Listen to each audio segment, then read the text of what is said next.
Bonjour à tous et bienvenue. Bienvenue à ceux, qui sont déjà là. Aujourd'hui, on va parler du réseau dans la tech et pour ce faire, je suis en bonne compagnie. Je suis avec Guillaume et Juliette.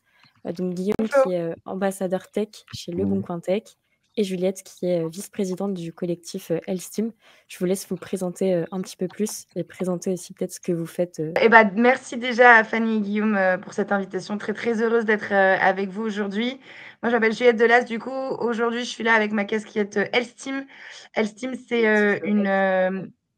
un collectif d'associations qui travaille, en fait, sur, la sensibilisation auprès des 5e sur les métiers des maths et des sciences, avec une, particularité, c'est qu'on s'adresse aussi aux petits garçons. Donc on parle aux petites filles sur le fait qu'elles sont tout à fait légitimes d'aller dans ces métiers et on parle aux petits garçons du fait que, justement, les petites filles sont légitimes aussi.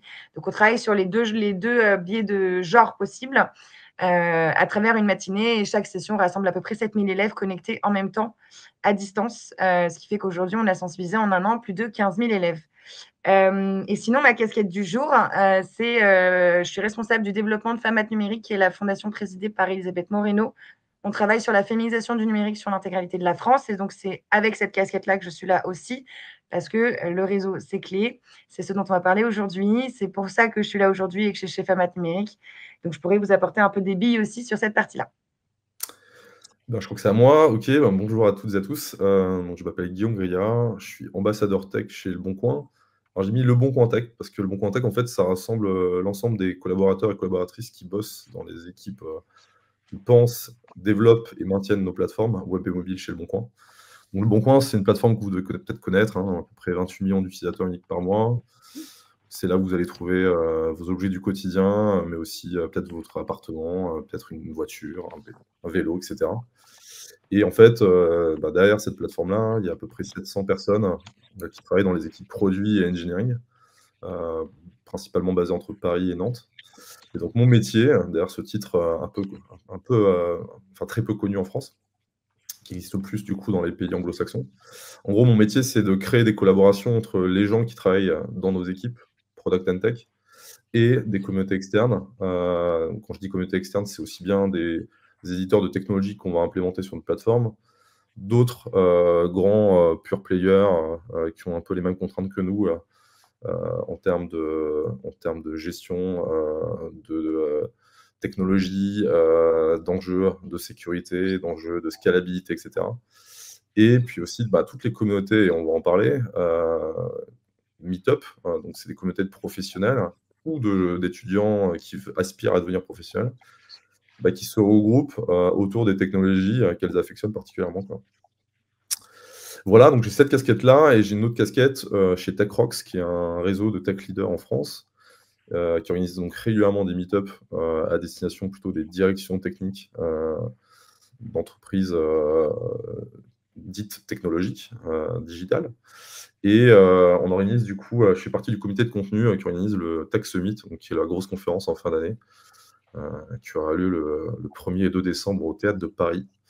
Voilà. Et donc c'est aussi une question de voilà, d'engagement communautaire, que j'ai en parallèle, de mon métier chez Le Bon Coin. merci Juliette et Guillaume en tout cas, d'être là aujourd'hui.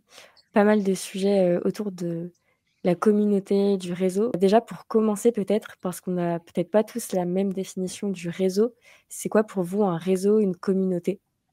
Un réseau, c'est un ensemble de personnes, qui se regroupent derrière une réalité commune ou des aspirations communes. Donc ça peut être, dans mon cas, en fait, des professionnels, qui ont des mêmes objectifs à travers leur métier, des mêmes, contraintes, de par les technologies, qu'elles utilisent.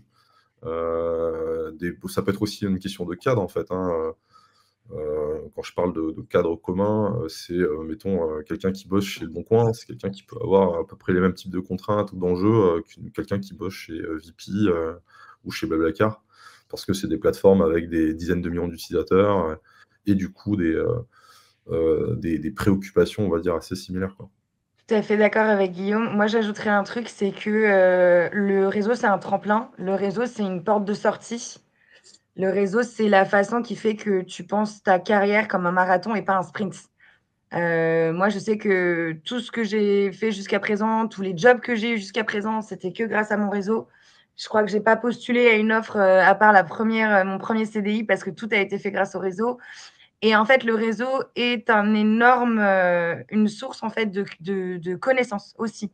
Dans le sens que si on parle des métiers techniques, typiquement, quand tu es seul face à des problématiques, quand tu es face à un outil ou une tech qui est nouvelle, bah, en fait, ton réseau, ça va être lui qui va t'aider à puiser peut-être les informations que tu aurais pas autrement et en fait, c'est aussi un tremplin pour aller accéder à ce qui n'est pas accessible devant tout le monde. Et ça, pour moi, c'est aussi ça le réseau, dans le sens que des opportunités, qu'elles soient professionnelles, qu'elles soient business, si par exemple tu es dans un univers de vente ou autre, bah, en fait, c'est le réseau qui va te le permettre, souvent plus parfois. Et le réseau va t'ouvrir des potes parce qu'il y a toujours quelqu'un qui connaît quelqu'un qui connaît quelqu'un qui te permettra d'accéder là où normalement tu n'accédais pas. Donc pour moi, le réseau, c'est vraiment un tremplin. Et ce que je dis toujours, c'est garder toujours en tête. Alors, je ne sais pas si les entreprises sont très contentes que je dise ça, ou toi, Guillaume, qui je sais est très fidèle au Bon Coin, mais dites-vous que moi j'ai 30 ans, j'ai 37 ans devant moi de carrière.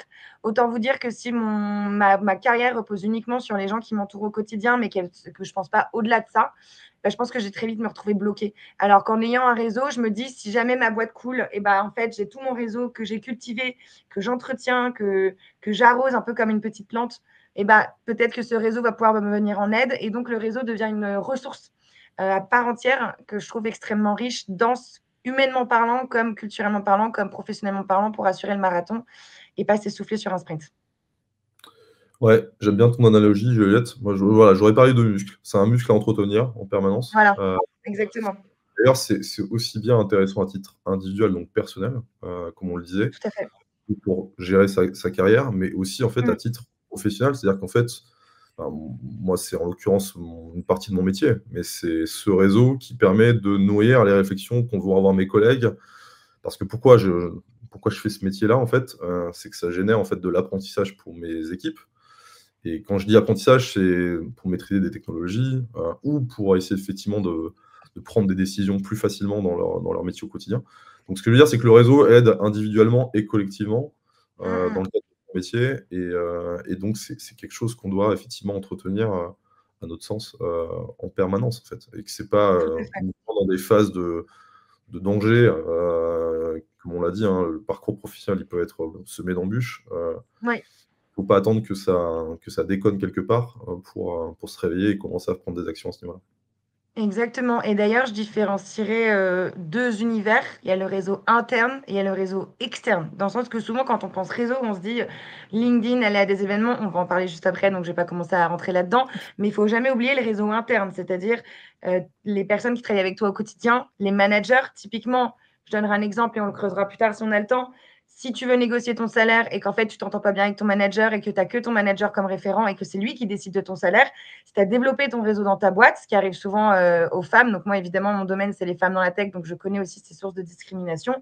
Et ben, si tu as développé ton réseau en interne, ça veut dire que ta négociation salariale, si jamais tu as un manager avec qui ça se passe pas bien, qui est toxique ou qui est un mauvais manager, et ben, avoir développé ton réseau en interne, te faire connaître par le reste de la boîte, le reste de tes départements, etc., te permettra de ne pas dépendre et que ton sort professionnel ne dépende pas d'une personne et de l'avis qu'elle a sur toi, parfois de façon pas du tout objective. Donc, c'est aussi ça, c'est le réseau en externe qui te permet de tracer une trajectoire et de te nourrir intellectuellement et professionnellement parlant, comme le disait Guillaume. C'est aussi le réseau interne pour te permettre de briser le plafond de verre si tu es une femme, bien sûr, mais indépendamment de ça, de monter en grade, de te faire connaître et surtout de ne jamais être dépendante de qui que ce soit. Guillaume, c'est aussi un peu ce que tu fais, enfin, un peu, essentiellement, j'imagine, ce que tu fais, développer le réseau en interne, justement. Ouais, ouais, alors Ça moi, j'ai repose sur quoi? C'est, sur des communautés externes que ça repose ou c'est vraiment de cultiver ce réseau que non, en alors, interne? déjà, ouais, tu l'as pointé, Juliette, le réseau interne, bon, dans chaque entreprise, il se traduit différemment selon son rôle et son métier et les interactions qu'on développe par son métier dans l'entreprise. Après, il y a des organisations internes qui font que, tu vas travailler plus ou moins avec, certaines personnes et moins avec d'autres. Mais par contre, si je prends l'exemple du Bon Coin pour être très concret, nous, quand tu es une personne qui bosse dans la tech chez Le Bon Coin, tu as en fait 2 types d'équipes, auxquelles tu appartiens. Tu appartiens à la fois à une équipe, qui est, une équipe de personnes qui font, le même métier que toi. C'est-à-dire que si tu es développeuse Android, et ben, tu fais partie d'une communauté d'une trentaine de personnes qui font du dev Android, donc qui sont vraiment spécialisées sur ces technologies-là. Et à côté de ça, tu es aussi membre d'une équipe pluridisciplinaire qui va développer une partie de l'application Le Bon Coin. Et donc là, tu vas travailler avec un développeur iOS, avec un product, avec un UX, avec quelqu'un en charge de la qualité, etc.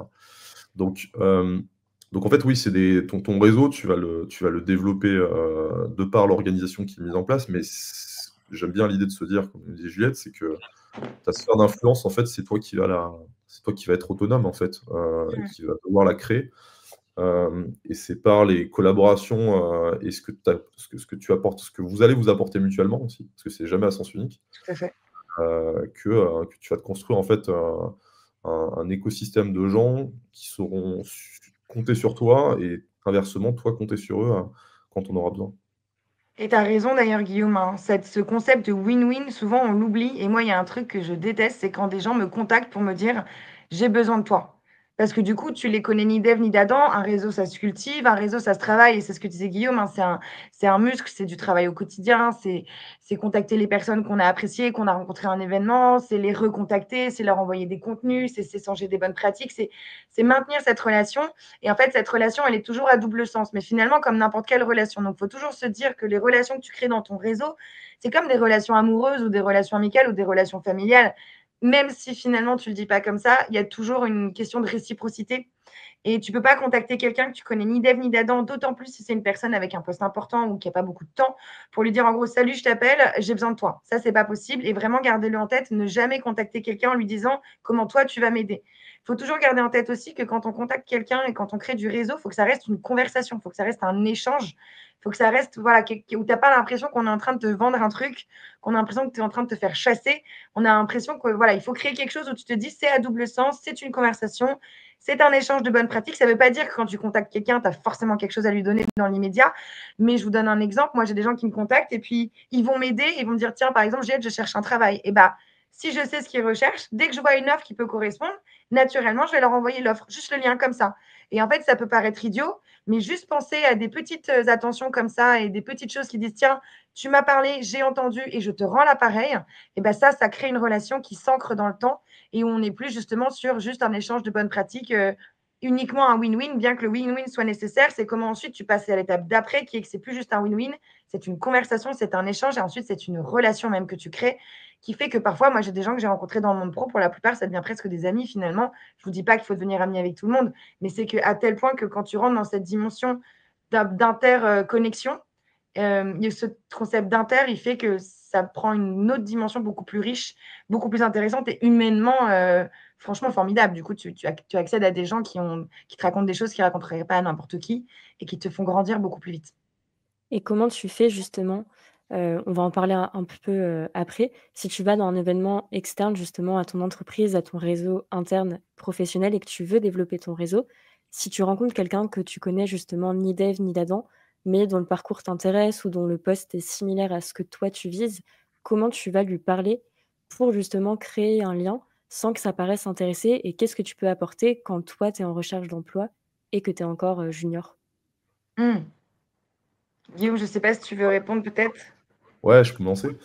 Alors je pense que c'est une démarche toujours très individuelle. On a tous des caractères différents et des sensibilités différentes. Donc ce que je vais dire va être mon retour d'expérience, comment moi j'ai fonctionné, et à voir si effectivement ça vous parle ou si ça rentre en résonance avec vos systèmes de valeurs et votre mode de fonctionnement. Mais ce que je veux dire par là, c'est qu'il y a plein de manières différentes de le faire. Moi, je sais que personnellement, quand je vais dans un événement et que j'ai envie d'échanger avec une personne que je ne connais pas, personnellement, je vais d'abord regarder, je vais essayer de me renseigner un maximum Mmh. sur, d'où elle vient cette personne et internet fait que quand même on peut avoir accès à énormément d'informations sur, son expérience professionnelle, ses études, voire des infos perso parce que LinkedIn, tu peux mettre d'où tu viens, tu peux mettre, tes centres d'intérêt, tu peux mettre enfin LinkedIn honnêtement, on est à la croisée du perso et du pro. Ouais. Donc ça se prépare en amont déjà, première chose. Deuxième chose, tu peux imaginer alors tu as plein de configurations professionnelles possibles, d'événements, je veux dire professionnels possibles. Tu peux avoir une conférence, tu peux avoir un moment de networking plutôt apéro, buffet et cetera. Je vais prendre la situation d'une conférence meet-up, donc c'est des petits formats de conférences qui ont lieu, qui sont hébergées par des entreprises un peu partout en France. Donc nous, le Bon Coin, on en héberge assez régulièrement. Il y a toujours 2 ou 3 interventions au début de 20-30 minutes et après il y a un format buffet où les gens peuvent se parler et cetera. Bon, en fait, à travers les interventions des personnes, s'il s'avère que cette personne prend la parole sur scène, ça peut être un premier moyen de créer une interaction en posant une question à la fin de l'intervention. À l'issue de de ces interventions, le moment du buffet est un moment où en fait, c'est comme un elevator pitch, c'est 30 secondes. Tu as 30 secondes en fait pour, donner envie à la personne de créer une discussion et j'aime bien d'ailleurs me rappeler souvent qu'en fait on a qu'une fois l'occasion de faire bonne impression, pour la première fois donc du coup il faut être, extrêmement, bien préparé quand on se présente, auprès d'une Ouais. personne pour lui expliquer qui on est, c'est pourquoi on est venu là et c'est quoi notre objectif en discutant avec cette personne. C'est les 3 questions auxquelles tu dois répondre en fait en 30 secondes pour que la personne puisse arriver à se positionner et arriver à voir si elle peut t'aider ou pas. Mais par contre, je déconseille de cacher trop ses intentions, et je pense qu'il faut être assez clair sur le fait quand on est si je prends la configuration dont tu parlais Fanny, qui est de, je suis un étudiant ou une étudiante et je cherche un boulot, faut pas mentir en fait sur le sujet, hein, faut être Mmh. très clair avec la personne. Mais par contre, si tu as préparé les 3 éléments, dont j'ai parlé et que tu, du coup, tu cadres en fait, la discussion que tu vas avoir avec cette personne sera plus à même de pouvoir t'aider. Ou, ne pas t'aider, mais elle sera au clair sur ce qu'elle peut faire pour toi. Ce qui est très, rigolo, Guillaume, totalement d'accord avec toi et j'irai même plus loin sur la partie dont tu parles du buffet. Moi, j'ai même la technique du buffet que je recommande notamment aux profils plus introvertis ou alors, parce qu'en fait, quand on se met dans cette dynamique, déjà un truc sur lequel je crois qu'on est tous les 3 très alignés avec Guillaume et Fanny, c'est il faut aller aux événements dans la vraie vie. Alors oui, c'est difficile, oui, tu sors totalement de ta zone de confort, probablement que tu vas y aller toute seule ou tout seul au début. C'est hyper intimidant, totalement aligné sur tout ça. Sauf que c'est hyper, nécessaire d'aller dans la vraie vie. Pourquoi? Parce que créer du lien avec des humains, c'est quand même beaucoup plus simple qu'en visio. Il y a ce côté physique, il y a ce côté, je sais pas, proximité qui fonctionne beaucoup mieux et les gens te retiennent beaucoup plus parce que tu n'es pas un écran derrière une tête qu'ils voient à longueur de journée. Tu peux les frapper, beaucoup plus, facilement, je trouve, de par ta personnalité, ta posture et cetera. Donc ça déjà, moi, je recommande vivement les événements en physique, d'autant plus parce que tu sors de ta zone de confort et qu'en fait, c'est nécessaire parce que le réseau, c'est sortir de sa zone de confort. Justement, beaucoup de gens se disent: «Oui, mais j'ai pas envie de faire du réseau, c'est sur mon temps perso et cetera, ou c'est sur mon temps pro». Si, en fait, sortir de ta zone de confort et faire du réseau, c'est un excellent exercice, peu importe ton métier, parce que c'est un exercice d'approche d'un autre être humain. Donc en fait, par définition, c'est hyper utile. Moi, ce que je dirais, c'est la technique du buffet. Ce que je recommande toujours et Guillaume a totalement raison, c'est qu'en général, il y a des tables rondes, il y a des choses comme ça en première partie. Donc du coup, le mieux, c'est d'arriver un peu avant l'événement. Comme ça, en fait, tu vas prendre un verre d'eau et tu essayes de te faire copain, copine avec quelqu'un qui a l'air aussi paumé que toi. Ou au contraire, qui a l'air d'être déjà très bien assis, dans la salle, qui connaît très bien les gens et donc tu te greffes un peu au sujet grâce au buffet. Donc exemple, tu vois des personnes qui sont intéressantes à côté du buffet, tu te penches: «Je suis végétarien, est-ce que vous pensez qu'il y a de la viande là-dedans?» J'en sais rien. Tu parles du buffet, du coup, personne ne va jamais te répondre, «Je m'en fous», évidemment. Les gens vont te dire: «Ah oui, ah je sais pas, moi aussi je suis végétarienne, tiens», et hop, tu lances la conversation sur un truc parfaitement anodin qui n'engage à rien. Et donc du coup, les gens vont se dire: «Ah, on parle du buffet», puis petit à petit, du coup, tu dis: «Bah, d'ailleurs, pardon, je me suis même pas présentée, je m'appelle Juliette, je suis passionnée de tech. D'ailleurs, je suis là parce que je cherche ma nouvelle aventure professionnelle, donc je sais qu'il y a plein de gens super à rencontrer. Ah bon, tu cherches dans quoi?» Et là, ça se lance. Et en fait, parler du buffet, de la nourriture, des boissons, des «Excusez-moi, je cherche l'eau, vous avez pas vu de l'eau», je sais pas quoi, c'est beaucoup plus simple et pour des profils en plus introvertis, c'est encore plus simple et surtout, c'est que les premiers événements où c'est le cas. Parce qu'après, plus tu vas à ces événements, plus vous allez vous rendre compte que c'est un entre-soi. C'est, les femmes dans le produit, par exemple, moi, c'est beaucoup des communautés de femmes, donc les femmes dans le produit, les femmes dans la data, au final, il y aura toujours les mêmes femmes dans le produit, toujours les mêmes femmes dans la data. Petit à petit, tu vas rencontrer des gens et après, tu seras plus jamais seule et tu auras plus besoin du buffet. Donc le buffet, c'est vraiment la première étape. Moi, je vous donnerais même une deuxième chose, c'est que si vous avez des personnes sur scène que vous trouvez intéressantes, allez sur leur LinkedIn. Pendant qu'ils parlent, vous les ajoutez sur LinkedIn en disant, «Je suis dans la salle, j'ai adoré ce que vous avez dit», et vous dites quelque chose que la personne a dit. Vous prenez des notes sur ce que la personne a dit, une phrase qui vous a frappé. Pourquoi? Et ça reste entre nous, mais les gens aiment qu'on les flatte. Les gens aiment qu'on les écoute et les gens aiment avoir l'impression d'être visibles et d'être vus. Donc si tu reprends la phrase de quelqu'un qu'il a dit pendant sa prise de parole, alors tout de suite, cette personne sent qu'elle a été entendue, donc valorisée, donc elle t'acceptera et elle te donnera beaucoup plus de temps. Ensuite, du coup, tu regardes sur son LinkedIn de cette personne si elle a posté récemment, quelle est son activité professionnelle. Donc, c'est un peu du stalking, hein, qu'on se le dise, on est un peu là en mode stalker. On regarde du coup ce que la personne a fait et une fois qu'on a vu ça, on va aller aborder la personne et au lieu de lui dire, «C'était super ce que vous avez dit», bah, vous pouvez dire: «Bah, vous avez dit telle phrase et j'ai trouvé ça génial parce que», et là, vous rentrez dans une conversation ou si vous la personne n'a rien dit de particulier ou qu'elle est pas sur scène, mais qu'elle vous intéresse ou que vous la trouvez hyper intéressante ou que son profil vous plaît et vous avez envie de lui poser des questions sur son profil ou son métier ou son histoire, et ben, allez la voir et dites-lui: «Tiens, j'ai vu que tu avais travaillé chez, je sais pas quoi, je trouve ça génial, justement, moi je cherche un peu à rejoindre une entreprise dans ce genre-là», et là, vous lancez la conversation, mais toujours en parlant de l'autre et pas de vous d'abord. Et ensuite, bien évidemment, comme le dit Guillaume, vous ne dissimulez pas votre recherche, mais vous n'allez pas la dire dès le début. D'abord, vous créez un peu le lien et il faut que ce soit sous-entendu, dans le sens, bah, en ce moment, je me pose pas mal de questions au niveau pro, c'est pour ça que je suis venue ici. Vous venez souvent: «Ah bon, tu te poses des questions?» «Bah oui, en fait, je cherche un nouveau travail, plutôt dans ce domaine», donc forcément, cet événement était indiqué et là, naturellement, ça rentre dans la conversation et c'est pas: «Je viens te dire que je cherche un taf, aide-moi», c'est: «Je cherche un travail, ici, c'est formidable», et donc la personne, naturellement, va te dire: «Ah mais tu cherches quoi?» Et là, dans ces cas-là, tu peux positionner tes pions. Donc toujours penser un peu comme un date où tu arrives pas à un date et tu dis: «Tu veux combien d'enfants?» et cetera. Tu mets en place la situation et ensuite tu dis ce dont tu as besoin et ensuite tu vois comment la personne peut t'aider ou tu lui suggères une façon de t'aider. Mais jamais arriver but en blanc, je cherche un taf, donne-moi des conseils, regarde mon CV. Il faut aussi que ça vienne de la personne. Si la personne te dit, par exemple, je sais pas, j'ai fait mon CV, mais bon, c'est pas quand même facile comme exercice. Bah, si la personne te dit, bah, si tu veux, moi, je peux lire ton CV. Ah, bah, c'est super gentil. Bah, justement, j'ai pris un exemplaire et là, vous sortez votre CV, par exemple. Mais jamais, voilà, trop avancer, trop harceler la personne, trop lui sauter dessus. Il faut que ça reste une conversation assez casual pour que naturellement l'échange se fasse en gardant en tête que vous avez un objectif. Parce qu'il faut toujours avoir un objectif. Moi, quand je vais à un événement, il y a 3 personnes à qui je veux parler, je les ai repérées. Je sais que je ne pars pas de mon événement tant que je n'ai pas parlé à ces 3 personnes, par exemple. Il y a un truc qu'on dit un peu en filigrane, c'est que le réseau, tu choisis le réseau que tu vas voir aussi. C'est Mmh que mh. on les connexions que tu as sur LinkedIn n'est pas enfin pour moi n'est pas ton réseau. C'est-à-dire que, tu acceptes des gens, tu vas te connecter à des gens, sans savoir véritablement, si tu vas créer une relation avec ces personnes-là. Mais, bien évidemment que les interactions que tu vas créer, et les complémentarités ou les apports réciproques que vous allez créer, ça va se faire naturellement avec des gens avec qui tu as un système de valeurs commun et avec Tout à lesquels fait. tu as envie d'aller plus loin. Donc ce qui va se passer aussi, c'est que, vous allez probablement là je parle aux étudiants du coup qui nous regardent, peut-être qu'effectivement, vous projetez quelque chose, en tête, avant de rencontrer cette personne-là et puis, quand vous allez discuter avec ces personnes, vous allez réaliser qu'il y a pas d'étincelle ou il y a pas d'envie d'en savoir davantage. Moi, mon conseil, c'est de pas forcément mettre beaucoup plus Tout à d'énergie fait. à creuser la Mmh mh. relation. Concentrez-vous déjà, avec les gens avec lesquels vous vous sentez à l'aise, ou vous sentez alors se sentir à l'aise, ça veut bien c'est peut-être excessif. Parce qu'effectivement, au début, on peut être très intimidé.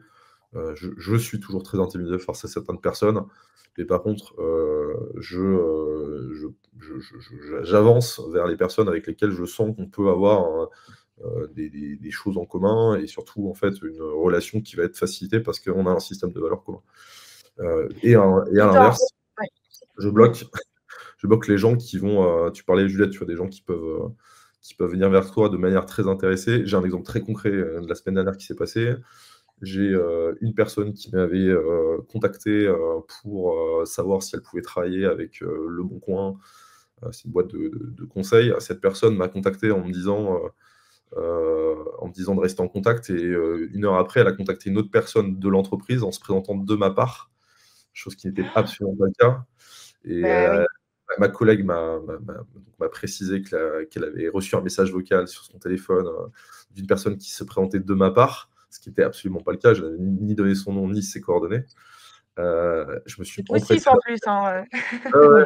je me suis empressé d'appeler cette personne et lui dire que c'était pas des pratiques, que je cautionnais et qu'il fallait qu'elle s'avise de ne surtout pas recommencer.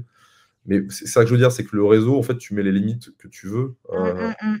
et pour répondre à la question donc c'est l'inconvénient du réseau, donc Julien, c'est enfin voilà, je pense, Et enfin on a Julien qui nous demandait, ouais, les inconvénients, au global. Alors Julien que je connais, hein, pour être très clair aussi, mais qui suit la conférence, mais c'est intéressant parce que c'est une discussion qu'on n'a jamais eue ensemble. Pour moi, le réseau enfin, le vrai réseau est un réseau que tu entretiens avec des gens avec lesquels tu vas avoir envie, ce qu'on disait avec Juliette, de partager des choses, et pas toujours régulièrement, mais si tu sais que Pas tu as uniquement. et Pas pas uniquement. uniquement, Guillaume, pardon, hein, je me permets de rebondir là-dessus, mais pas uniquement parce que tu as aussi du réseau par intérêt. Et là, je vais être très. Moi, à la base, mon job de base, c'est directrice commerciale. Maintenant, je suis dans le mécénat, donc il y a de la philanthropie dans ce que je fais. Donc, c'est plus exactement la même approche du fait de vendre une idée à quelqu'un, même si je continue à vendre l'idée d'un numérique féminisé. Donc, ça reste la vente d'une idée, mais c'est une idée sociétale. Donc, c'est encore une autre approche. Pour le coup, moi, je dirais qu'il y a des gens que je n'aime pas forcément ou que j'estime pas forcément en tant qu'humain, mais peut-être en termes au niveau professionnel, par exemple, qui sont d'excellents professionnels, mais pas des humains extraordinaires, ou peut-être qu'il y a eu des choses que j'ai entendues sur eux qui m'ont pas plu, ou une première approche que j'ai pas forcément aimée. Il faut aussi parfois, je pense, mettre de côté uniquement l'aspect relationnel et vraiment pur et dur pour franchir certains caps ou avoir accès à certains niveaux hiérarchiques, par exemple. Dans le sens que parfois, pour aller briser ce plafond de verre, parfois pour aller chercher l'augmentation qu'il faut ou des choses comme ça, ou la bonne personne qui va décider de ton avenir professionnel, parfois, c'est pas forcément quelqu'un avec qui tu seras hyper en harmonie. Et parfois, il faut savoir jouer justement à travers le réseau d'un peu de démagogie, on va dire. Parce que parfois, tu es obligé de naviguer dans un réseau où tu vas devoir être confronté à des gens que tu n'as pas forcément choisis, que tu n'as pas forcément envie de voir, mais qui doivent être là quand même et qui ont un rôle à jouer. Et parfois, malheureusement, même s'ils ne correspondent pas à tes valeurs, il faut t'adapter et donc là, avoir un côté un petit peu plus politique. Moi, je travaille sur ce sujet de femmes dans la tech, donc évidemment, je travaille avec des ministères, des institutions, donc évidemment, la politique fait partie de mon quotidien. Honnêtement, parfois, il faut avoir un petit côté politique et de se dire, OK, cette nana n'est pas la nana la plus extraordinaire de la planète à qui je parle, mais visiblement, elle pèse dans son milieu, elle a des connexions, donc je ne peux pas non plus, entre guillemets, cracher dans la soupe. Ça ne veut pas dire que vous deviendrez meilleure copine ou meilleur copain, mais parfois, tu n'as pas trop le choix. En revanche, là où je suis d'accord avec toi, Guillaume, par rapport à ce que tu disais juste avant, c'est que quand vous allez créer des relations, c'est d'autant plus quand vous cherchez un travail, les personnes avec qui vous allez échanger, c'est l'occasion ou jamais de tester la culture de la boîte. Parce qu'une personne représente des valeurs, représente une culture. Et tu disais, Guillaume, c'est important d'être aligné avec les personnes avec qui tu veux en fait créer un réseau. Et c'est totalement vrai. Mais du coup, c'est aussi l'occasion de tester. Si vous avez une boîte, j'ai n'importe quoi, quelqu'un comme Guillaume était à une conférence et vous avez envie de rejoindre le Bon Coin, eh ben, c'est l'occasion d'essayer de comprendre grâce à votre conversation avec Guillaume comment le Bon Coin fonctionne, quelles sont les valeurs. Et donc, si vous, par exemple, vous avez des valeurs qui vous tiennent énormément à cœur, j'en sais rien, vous êtes papa ou maman et la parentalité, c'est un vrai sujet pour vous parce que vous avez des enfants en bas âge et donc vous allez devoir gérer une reconversion et des enfants en bas âge, ce qu'on voit souvent. Et bah, typiquement, demander à un Guillaume qui gère une équipe tech, ah, et toi, du coup, c'est quoi un peu votre façon de travailler, etc., pour creuser, pour voir si toi, en tant que parent de jeunes enfants, tu auras de la place ou si tout le monde travaille jusqu'à minuit. Et en général, d'ailleurs, ce n'est pas des très bonnes valeurs et donc je vous déconseille. C'est le moment aussi de poser les bonnes questions sur la culture de l'entreprise que tu veux rejoindre pour tester de façon un peu plus casual et hors du cadre d'un entretien qui te permet aussi de voir si ça peut te plaire. Et c'est d'ailleurs ça l'importance du réseau aussi quand tu cherches un travail. Et moi, je vous le recommande fortement. C'est que je reprends Guillaume, ton exemple, et le Bon Coin. Si vous avez envie de travailler au Bon Coin, vous allez regarder Guillaume, vous allez regarder les équipes de Guillaume sur LinkedIn, comment les équipes de Guillaume sont faites. Est-ce qu'il y a des hommes? Est-ce qu'il y a des femmes? Est-ce qu'il y a de la diversité? Est-ce qu'il n'y a pas de diversité? Est-ce qu'il y a des jeunes? Est-ce qu'il y a des vieux? Donc, qui sont ces gens qui représentent? Et du coup, ça vous donnera une bonne idée. Par exemple, une boîte où il n'y a que des hommes blancs et en bas, au plus bas niveau, il n'y a que des femmes, bon, bah, en général, on se dit qu'il y a peut-être un petit problème de plafond de verre ou que la culture n'est pas hyper inclusive. Donc, n'oubliez jamais aussi de réfléchir à ces valeurs qui sont les vôtres dans le cadre de votre recherche professionnelle et de regarder si l'entreprise qui vous plaît va correspondre à ces valeurs. Sinon, en fait, vous allez vous cramer ou vous allez aller dans une boîte qui ne vous laissera pas vivre ou avoir l'équilibre perso dont vous avez besoin si c'est un critère. Et donc, les moments de réseau comme ça vous permet aussi de poser des questions de façon plus subtile, un peu moins ouverte, un peu moins dans une posture d'entretien et de candidat. Et là, vous pouvez poser des questions que vous ne pourriez pas poser normalement. Donc, c'est aussi des moments non officiels qui vous permettent de creuser sur certains sujets. Et je vous conseille de le faire à ces moments-là, plutôt qu'en entretien où tu n'oses pas dire, en gros, bah, je ne sais pas, j'ai des enfants en bas âge ou je viens d'accoucher d'un enfant et je cherche, et je suis dans la reconversion et je cherche un nouveau taf. Bah, en entretien, on n'ose pas forcément le dire. Quoique, il faut le dire. Mais du coup, quand vous êtes dans ces moments-là, n'hésitez pas aussi à poser les bonnes questions parce que le cadre est beaucoup plus détendu et vous permettra de le faire aussi. Je suis aligné avec toi, Juliette. je rajouterai un élément aussi qui est que n'essentialisez pas une entreprise à une personne. Tout à Je fait. veux dire par là, Mmh. en fait, vous allez avoir, dans une entreprise, c'est une entreprise à l'image de la société, hein. Vous avez, plein de bien qu'il y ait une culture qui est censée être dominante dans une entreprise, vous allez, avoir plein de sensibilités différentes sur plein de sujets différents. Il y a ça, il y a le fait aussi qu'entre ce que les gens veulent réaliser dans leur entreprise et ce qu'ils peuvent réaliser, il y a aussi parfois, un fossé ou en tout cas une distance, sur des sujets, en fait, sur les sujets, par exemple, si on prend l'exemple le sujet sur lequel bosse beaucoup Juliette, qui est le sujet d'inclusion, tu peux parler à une personne qui va avoir des attentes très, très importantes sur ces sujets-là et qui va être, je veux dire, insatisfaite ou frustrée par rapport à ce qu'elle estime, que l'entreprise devrait réussir. Et puis tu vas parler à une autre personne qui est juste à côté, qui elle est peut-être beaucoup moins sensible au sujet et va dire: «Bah, en fait, on fait des trucs géniaux» et cetera. Mais en fait, la réalité, c'est que c'est peut-être finalement pas à la hauteur des enjeux que s'était fixé la collègue précédente. Donc en fait, C'est il vrai. faut arriver à naviguer entre, plusieurs avis pour arriver à se faire sa propre idée par rapport à sa propre sensibilité. Mais c'est Voir, effectivement, mmh. ce sont des super lieux en tout cas pour, découvrir vraiment ce qui est, gratter le vernis et essayer En de savoir casser un peu plus, ouais, un ce ouais, qui se passe en interne. ouais, parce Ouais, que la mmh, réalité de l'entreprise, tu la vois beaucoup par, des plateformes je suis comme, d'accord. LinkedIn, Welcome to the Jungle, mais Ou gardez en tête LinkedIn, hein, Mmh. ou au LinkedIn, final, c'est un affichage, hein, mais LinkedIn, c'est à une la limite, tu vas vitrine. avoir des individus qui vont parler, mais tu vas aussi avoir des entreprises qui vont parler. Tu vois, tu as des comptes corporate. Nous, on a les 2, hein. C'est vrai. Nous, on Mmh. encourage vachement les collaborateurs, collaboratrices à prendre la parole sur LinkedIn, mais on a aussi une page, où on a une page LinkedIn, Le Bon Coin Tech, qui donne les actualités de nos équipes tech. Bah, oui, Mmh. évidemment, on va partager toute notre actualité, mais ça va être les biais de gens qui essayent de faire en sorte que cette communauté tech vive bien. C'est hyper intéressant de mettre en perspective avec, les posts que vont faire, mes collègues hommes et femmes, respectivement à travers leur compte perso. Et globalement, il faut arriver en tout cas, à mélanger plein de sources pour arriver à se faire un avis sur, c'est quoi la réalité Tout à en fait. fait, de cette boîte et est-ce que ça me correspond par rapport à moi, ce que je fixe comme, standard, ou comme principe, important dans mon quotidien, quoi. Et je dirais même, n'hésitez pas, alors pas du coup comme Guillaume l'a vécu, où vous contactez quelqu'un, puis vous contactez quelqu'un de la part d'eux, ça du coup, oui, bon, bah, c'est un très bon exemple de ce qu'il ne faut pas faire. Par contre, en revanche, si vous cherchez un job, dans une entreprise et que vous avez envie, avant de candidater, de vous poser des questions, moi, ce que je vous recommanderais de faire, c'est que vous identifiez, par exemple, vous êtes dans la data, vous identifiez le département. Guillaume, je reprends Le Bon Coin. Le Bon Coin me doit des un petit billet d'apporteur d'affaires avec ce que je fais là. Je rigole. Bien Hésitez joué, pas en fait à comment? bien joué. On en parle après? On se met d'accord après?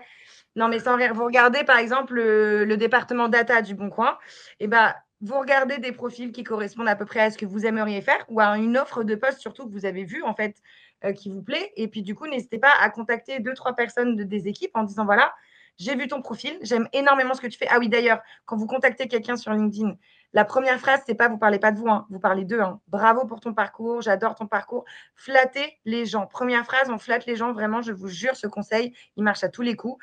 On commence pas par parler de soi, on commence par parler de l'autre. Et donc, dites bonjour, machin, j'aime énormément ton profil, je le trouve hyper inspirant, ou ton parcours pour moi, est vraiment un parcours modèle, d'autant plus que je suis en reconversion. Est-ce que tu accepterais de me donner 5 minutes de ton temps pour me parler un peu de ton métier, notamment chez Le Bon Coin, qui est une entreprise que je trouve super. Et vous faites ça pour 2-3 personnes dans le département, d'autant plus dans des grosses boîtes où il y a 300 personnes, donc potentiellement, bon, vous êtes un peu noyé dans la masse. Pourquoi? Un, parce que ça vous permet de poser les bonnes questions. Donc, il faut vous lister les questions de ce qui compte pour vous en termes de mode de travail, technicité, j'en sais rien, équilibre vie pro vie perso. Enfin voilà, qu'est-ce qui vous plaît, qu'est-ce qui vous intéresse? Donc, posez et préparez vos questions.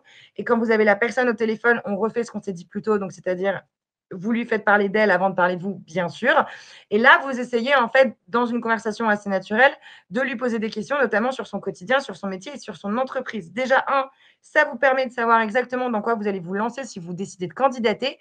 Deuxièmement, si vous candidatez, mais n'hésitez pas à écrire à cette personne pour lui dire: «Suite à notre conversation téléphonique, j'ai trouvé ça tellement génial, figure-toi que je viens d'envoyer une candidature». Or, la nana qui est en data ou le mec qui est en data, il connaît la personne qui recrute. Et s'il vous a trouvé chouette, il pourra dire: «Ah bah attends, tu m'as envoyé un CV, bah attends, je vais dire à la personne qui recrute», ou naturellement, il ira voir Guillaume pour lui dire: «Guillaume, il y a une nana qui m'a appelée, elle est super, je crois qu'elle t'a envoyé un CV, tu devrais regarder». Et là, du coup, boum, vous passez par la fenêtre, le Velux, la cheminée, et vous passez un peu de tous les côtés et vous êtes entendu et vous êtes vu. Parce que souvent, dans des grandes machines, il y a beaucoup de candidatures et parfois, il faut savoir sortir du lot. Sortir du lot, c'est grâce aussi au réseau et à cette capacité à vous connecter aux autres, notamment sur LinkedIn, pour des approches très basiques de j'aime ton travail, est-ce qu'on peut en parler, qui finissent par potentiellement parfois des recrutements. Et moi, c'est comme ça que je travaille chez Femmes Numérique. Enfin, que j'ai mis le pied dans la candidature de Femmes Numérique. J'ai parlé à une personne qui m'a conseillé de contacter l'ancienne DG. On a parlé à la DG en question qui m'avait jamais répondu sur LinkedIn. Et quand la DG a reçu des nouvelles d'une personne qu'elle estimait qui lui parlait de moi, alors elle m'a répondu. Et donc, ce n'est pas grâce à mon message, mais grâce à la conversation que j'ai eue avec quelqu'un d'autre qui connaissait cette personne, qu'au final, la DG a fini par me répondre, qu'on a pu avoir une conversation téléphonique pour 5 minutes qui a duré 1 heure et demie. Et au final, dès qu'il y a eu un CDI, elle m'a envoyé l'offre. Et donc, c'est comme ça que j'ai pu être dans les premières candidates et donc que j'ai eu le poste. Donc, vous voyez, il y a aussi cette dynamique-là de se dire parfois, des opportunités n'existent pas encore, mais être au bon endroit au bon moment, c'est que quand l'opportunité va se créer, potentiellement, vous serez dans les starting blocks et on pensera à vous parce que vous avez eu cette démarche. Juliette, ce que tu viens de raconter là sur ton expérience justement, ça me fait penser à quelque chose qu'on a abordé, un peu en dessous de toutes les autres questions. On parle beaucoup de recherche de travail, de nourrir son réseau quand on cherche un travail, de comment on postule. On a également, Alexandre qui nous a demandé, se faire un réseau et l'entretenir, est-ce que ça prend beaucoup de temps? Et j'ai l'impression qu'en sous-jacent à toutes ces questions, on a un peu l'impression qu'il faut entretenir son réseau que quand on cherche du travail. Est-ce que c'est vrai ou est-ce que c'est faux? Et justement, comment on continue de l'entretenir? Est-ce que, c'est quantifiable en termes de temps? Est-ce que c'est un événement par mois, un tous les 3 mois? Enfin, comment on s'organise pour continuer à le faire vivre quand on est déjà en poste? Alors, d'ailleurs, je crois que c'est Alexandre Grimal qui avait la question justement qui est un peu liée sur se faire un réseau et l'entretenir prend beaucoup de temps. Oui, mais c'est pas, faut pas le voir comme une tannée, en fait. Enfin, moi, je le vois comme un bonheur, en fait. C'est un plaisir de déjeuner avec des gens, d'échanger avec des gens. Puis regardez, Guillaume et moi, on s'est croisés il y a 3 ans dans mon ancienne boîte et là, on fait une conférence ensemble. C'est ça aussi la force du réseau. Donc c'est ça qui est chouette aussi, c'est de se dire que c'est des moments où tu rencontres des gens. En général, les gens qui font du réseau, en plus, sont dans une dynamique généreuse, sont dans une dynamique d'échange. Donc en fait, forcément, tu crées des liens qui sont intéressants, tu as des conversations qui sont intéressantes. Donc il ne faut pas le voir comme une tannée, il faut le voir comme un investissement surtout. Et c'est ça qui est très important. Parfois, on a l'impression qu'en faisant du réseau, on est infidèle à sa boîte. Encore une fois, je vous redonne cet exemple du marathon. Faire un réseau, c'est parce que vous avez une carrière entière à tracer et que votre manager d'aujourd'hui, dans 15 ans, ce sera probablement plus votre manager, en fait. Donc la fidélité, c'est bien, mais il faut penser aussi long terme. Et donc, du coup, le réseau, ça prend du temps, mais ça vaut le coup. Et surtout, le réseau, ça peut se faire sur les pauses déj. Ça peut être un petit déjeuner, ça peut être un déjeuner, ça peut être des calls, ça peut être du visio. Beaucoup de gens font du visio maintenant, donc c'est pas obligé d'être tout le temps à aller des événements. Tu peux avoir une stratégie. Moi, par exemple, j'ai un événement le soir par semaine et j'ai 2 à 3 déj par semaine. Mais c'est moi qui l'ai défini et c'est l'essentiel à mon travail. Mais moi, j'ai décidé de mon rythme, en fait, et du nombre de personnes que j'avais envie de voir chaque semaine, et cetera, et cetera. Et puis après, ça va se faire naturellement parce que vous allez avoir des conversations avec quelqu'un qui va vous dire: «Tiens, j'ai lu tel livre, c'est super», et ben, en fait, vous allez lire un autre livre ou vous allez lire le livre et puis vous allez le recontacter pour lui dire: «Tu m'avais conseillé tel livre, je l'ai lu, c'est génial, on se prend un café, on en parle». Et en fait, le réseau doit aussi naturellement se faire et va se faire naturellement si vous y prenez goût. Si vous le voyez comme une tannée, dans ces cas-là, fixez-vous des objectifs du genre au moins un déj par semaine avec quelqu'un qui est intéressant. Par exemple, en si, pensez à la suite. Si vous êtes en reconversion, mais que vous vous dites là, je commence en product, mais peut-être qu'en fait, après, je vais faire de l'UX, eh ben, commencez à rencontrer des personnes qui font de l'UX. Je dis n'importe quoi, hein, mais vous voyez, commencez aussi à vous dire qu'est-ce qui peut être intéressant, complémentaire de ce que je fais. Est-ce que mon réseau, c'est que des gens qui font exactement la même chose que moi? Ou est-ce qu'il y a d'autres sujets qui m'intéressent? Et donc, j'ai envie de voir aussi la globalité du contexte de mon métier et de mon futur métier et tout ce que ça peut contenir comme expertise, comme profil technique, etc., etc. Et de quoi j'ai besoin demain ou des entreprises qui vous plaisent, où vous dites un jour: «Je rêverais d'y aller, mais je sais que là, ils ne recrutent pas forcément des profils comme moi, donc il faut que je rencontre des gens de cette entreprise-là». C'est une stratégie auquel il faut réfléchir. C'est du temps, mais c'est un temps qui est un gain de temps et puis surtout, faites-le sur des moments où vous êtes aussi plus tranquille, c'est quelque chose qui vous stresse. Mais après, faire des messages entre 2 réunions, personne ne vous en voudra jamais parce que vous avez contacté un mec, ou une nana qui vous semble important ou qui vous paraît intéressant pour des questions soit de recherche, soit juste de compétences techniques. Bah, entre 2 réunions, vous prenez le temps, hop, je me dis tous les jours, je me prends 15 minutes sur ces 15 minutes, au lieu de faire une pause, j'envoie des messages. J'envoie des messages à des gens sur LinkedIn, j'envoie des messages à des gens que j'ai rencontrés après des événements. Et d'ailleurs, et ça, c'est un conseil que je vous donne, quand vous allez à un événement, que vous rencontrez quelqu'un, call to action, dès que vous l'avez rencontré, si c'est quelqu'un de pertinent, si c'est quelqu'un qui vous intéresse, tout de suite, vous le connectez sur LinkedIn. Super heureux de t'avoir rencontré. Au plaisir de rééchanger. Tiens, d'ailleurs, on avait parlé de cet article, je te l'envoie. Et en fait, vous créez du lien dès le début. Vous ne lâchez pas la relation parce que ce côté, on se voit là, on parle et on échange.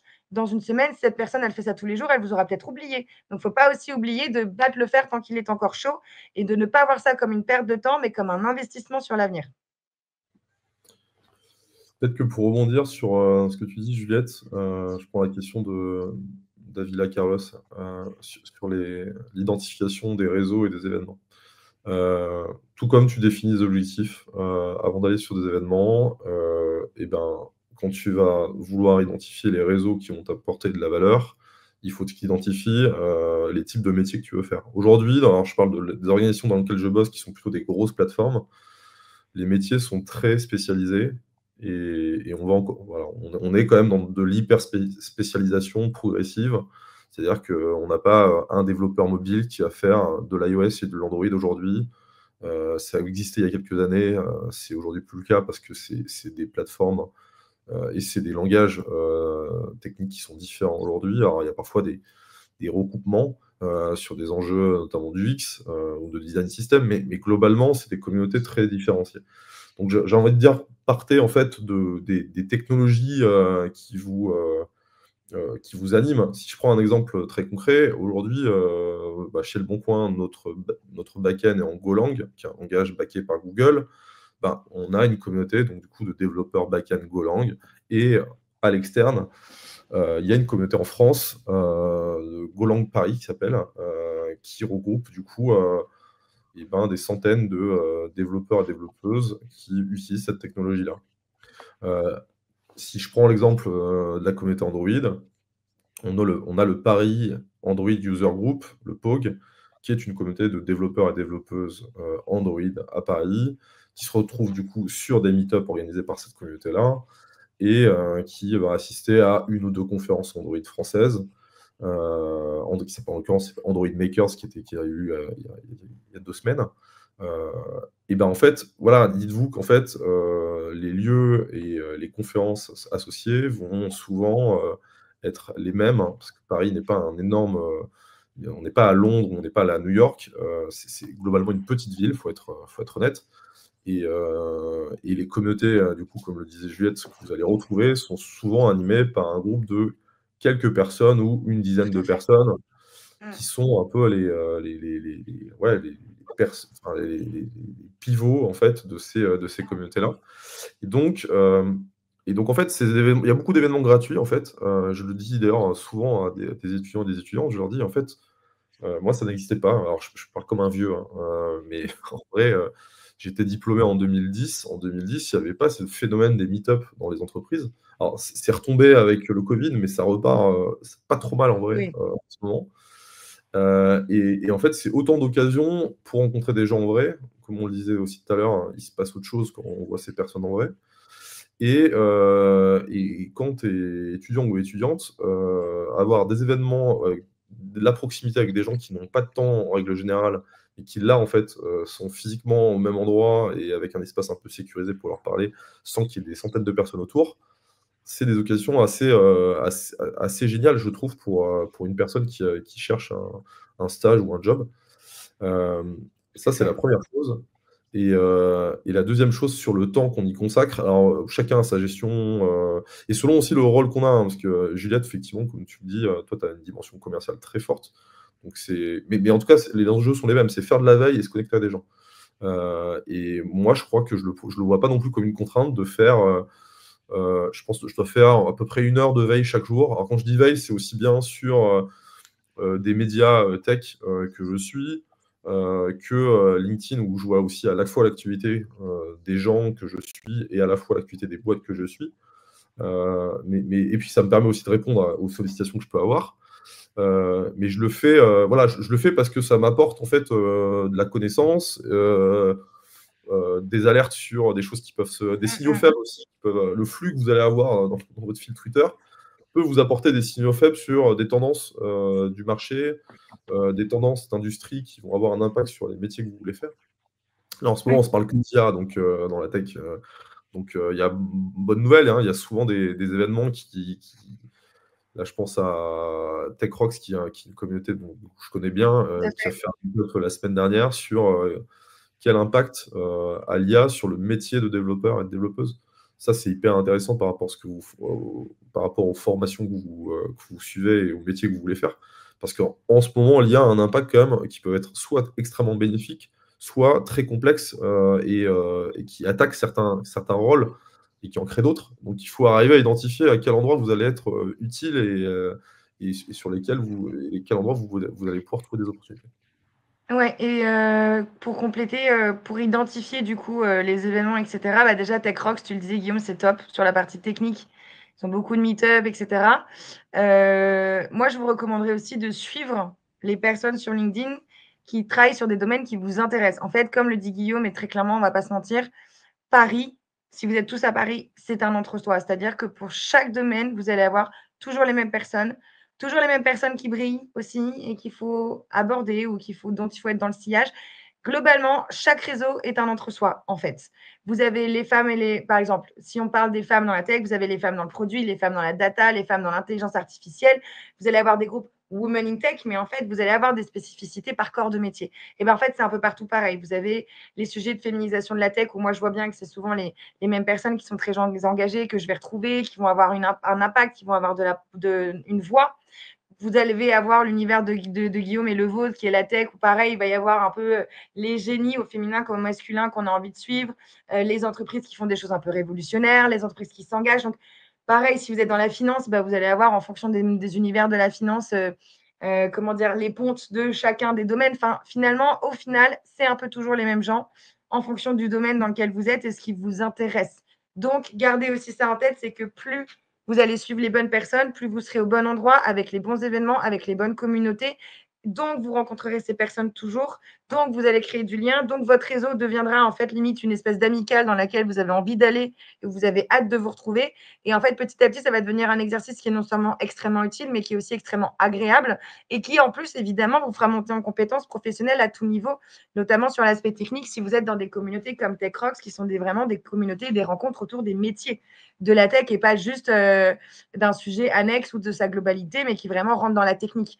Donc, c'est vraiment ça, c'est qu'il faut vous dire, suivez les bonnes personnes, identifiez les personnes qui vous intéressent. Allez sur Eventbrite, il y a beaucoup de choses aussi. Suivez aussi les entreprises qui vous plaisent parce que les entreprises font des événements parfois ouverts au grand public sur des sujets qui peuvent vous intéresser. C'est aussi une parfaite opportunité d'aller déposer votre CV, de vous faire voir, de vous faire connaître. Si vous avez des boîtes qui vous plaisent, si Le Bon Coin demain fait un événement ouvert au grand public pour le 8 mars ou je dis n'importe quoi, eh ben, allez-y, inscrivez-vous, allez-y avec votre CV, avec tout ce qu'il faut. N'hésitez pas à aller voir de par vous-même comment ça pourrait être de travailler chez Le Bon Coin, encore une fois, hein, toujours dans mon truc de com. Mais voilà, n'hésitez pas à vous mettre dans cette dynamique-là et à vous dire il faut suivre les bonnes personnes, il faut être au bon endroit avec les bonnes personnes et il faut identifier les personnes qui ont une voix dans votre écosystème parce que ces personnes-là aussi, si vous les connaissez, pourront vous ouvrir des portes qui sinon auraient pu être fermées. Parce qu'il y a aussi cet aspect-là de légitimité. Parfois, la légitimité, moi, je suis partisane de dire il faut l'acquérir seul, il faut se faire confiance à soi, il faut se dire que fake it until you make it, si jamais c'est pas le cas, et qu'il ne faut pas dépendre des autres, mais vous allez toujours avoir besoin d'alliés, en fait, dans votre écosystème. Donc, identifiez ces alliés qui ont de l'importance, qui ont une voix, qui se font entendre et qui potentiellement, demain, pourront vous aider aussi, si tant est que c'est dans votre démarche. Et avant toute chose et avant de vous lancer dans le réseau, réfléchissez à votre démarche, mais attention, pas pour les mauvaises raisons. Vous dites pas: «Je vais pas à un événement parce que ça me saoule, parce que je vais pas être brillant ou que je vais pas briller» ou que vous mettez pas des barrières totales et que l'autocensure ne soit pas la raison pour laquelle vous n'allez pas à des événements ou que vous n'allez pas développer votre réseau. Si vous n'allez pas développer votre réseau parce que vous avez des enfants en bas âge, c'est pas grave. Vous trouverez des façons de le faire sur le déj ou sur le petit déj, il y a pas de souci. Mais voilà, vous trouvez pas d'excuses non plus pour pas aller vous jeter, là-dedans, ça vaut le coup. Je vous le recommande et vraiment, ça vous ouvrira des chakras et puis surtout et là, porte ma casquette femme dans la tech. Si vous êtes une femme dans la tech et que vous êtes dans des équipes qui sont très masculines, ou alors que vous ne vous sentez pas à votre place ou que vous n'avez pas non plus la possibilité de vous exprimer, parce que malheureusement, c'est parfois le cas, je ne vous le souhaite pas. Je vous souhaite de bien faire le travail d'enquête avant de rejoindre une boîte pour éviter de vous retrouver dans ce genre de situations qui malheureusement sont une réalité. Mais si tel est le cas, n'hésitez pas aussi à vous appuyer sur votre réseau pour ne pas être seule. C'est aussi ça l'avantage du réseau, c'est que si vous êtes la seule femme dans votre équipe et que vous n'arrivez pas à trouver écho, vous n'osez pas demander de l'aide à vos équipes, et ben, avoir un réseau vous permet d'appeler une copine qui est développeuse et de lui dire, écoute, je suis en galère, est-ce que toi, ça t'est déjà arrivé dans ta boîte? Est-ce que tu as déjà fait face à cette problématique? Est-ce que tu peux m'aider? Et là, du coup, votre réseau devient même un soutien du quotidien. Et c'est là où il y a aussi une super valeur. Pareil, si vous voulez négocier votre salaire, si vous connaissez une nana qui fait votre job, mais dans la boîte concurrente, bah, comme ça, vous savez combien elle gagne. Donc, vous savez aussi ce que vous valez sur le marché potentiellement à profil égal. Donc, le réseau vous permet aussi d'être à même d'être, comment dire, de connaître votre marché, de connaître votre valeur et du coup, de savoir vous positionner dans un écosystème qui parfois a envie de vous la faire à l'envers. Pardon, mais ça peut être possible, notamment dans le monde des startups scale-up. Donc, le réseau, c'est aussi une façon de vous assurer des informations que vous avez, de l'expertise que vous avez et du fait que vous n'êtes pas seul et ne jamais penser que vous êtes seul parce que le réseau devient vraiment une béquille. Juliette, ce que, tu viens de dire sur justement les personnes qui partagent le même métier, mais dans d'autres boîtes et cetera.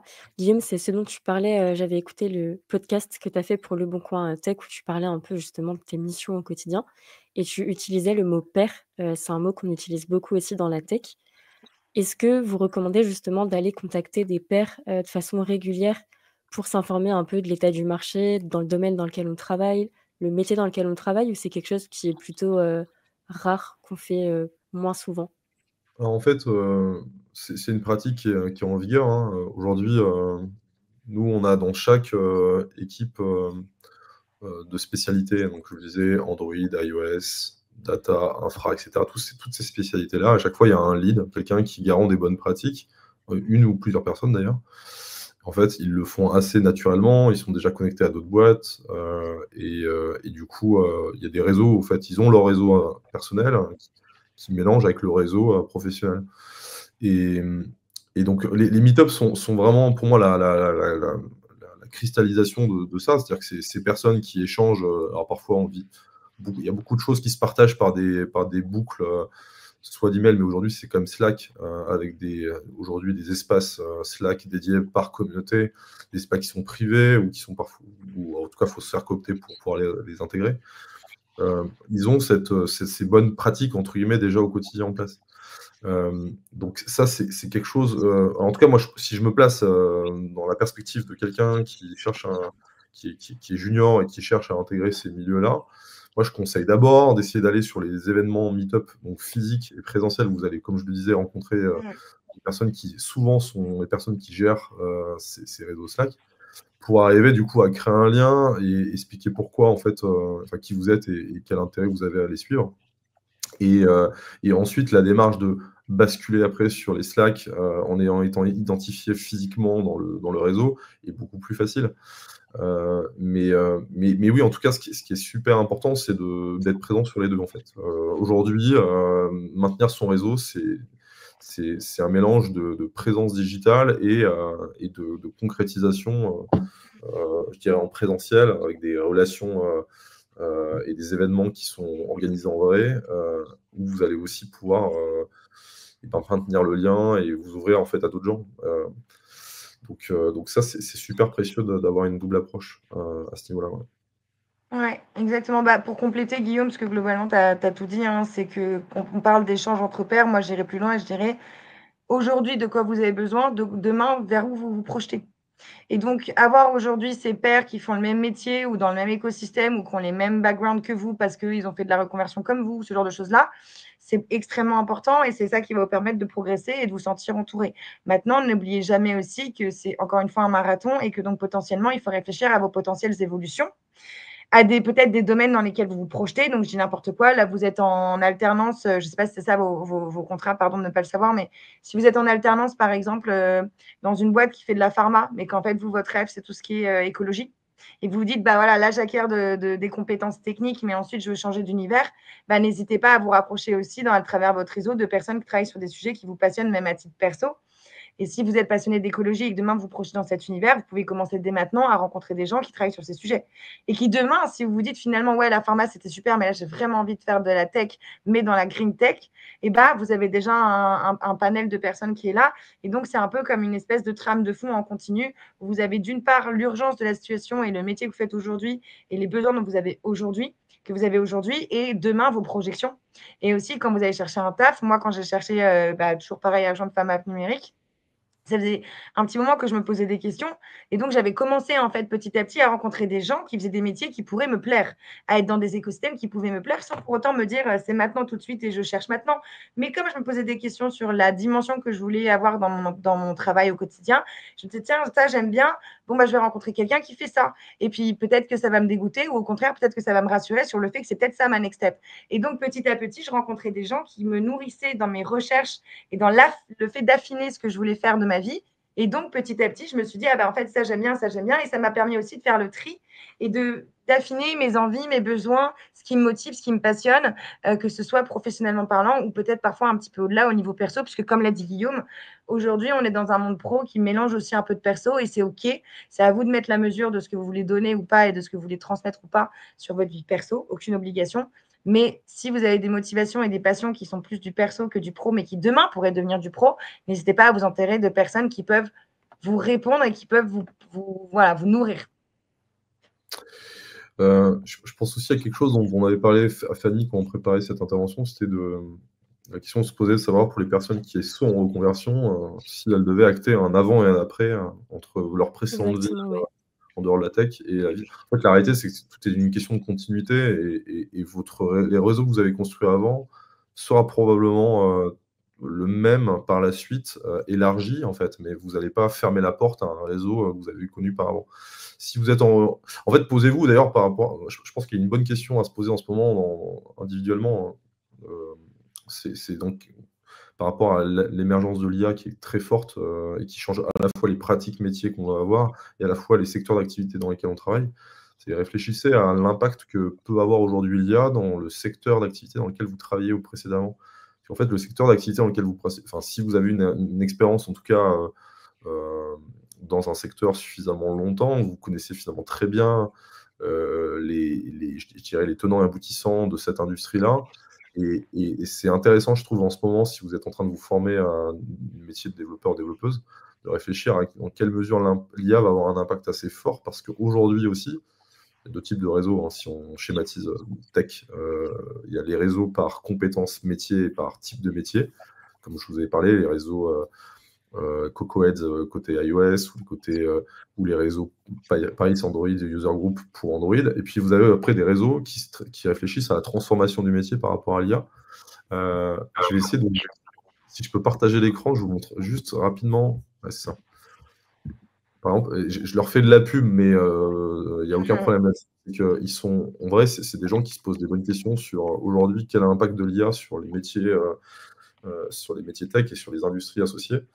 Et aujourd'hui, voilà, des réseaux comme celui-là, Generative AI Paris, ils organisent aussi des événements. Donc, si vous êtes sur la plateforme Meetup, vous pouvez voir les événements qui s'organisent régulièrement. Et là, vous voyez que demain, il y en a un, je crois qu'il est complet, mais aux Galeries Lafayette. Et du coup, ça rassemble une communauté de gens qui travaillent dans la tech qui du coup, racontent des retours d'expérience sur la transformation d'IA à l'échelle. C'est-à-dire vraiment dans nos industries, comment ça se déploie. Je crois qu'aujourd'hui, c'est important aussi d'avoir un regard sur ces communautés qui essaient de réfléchir à la transformation de nos métiers.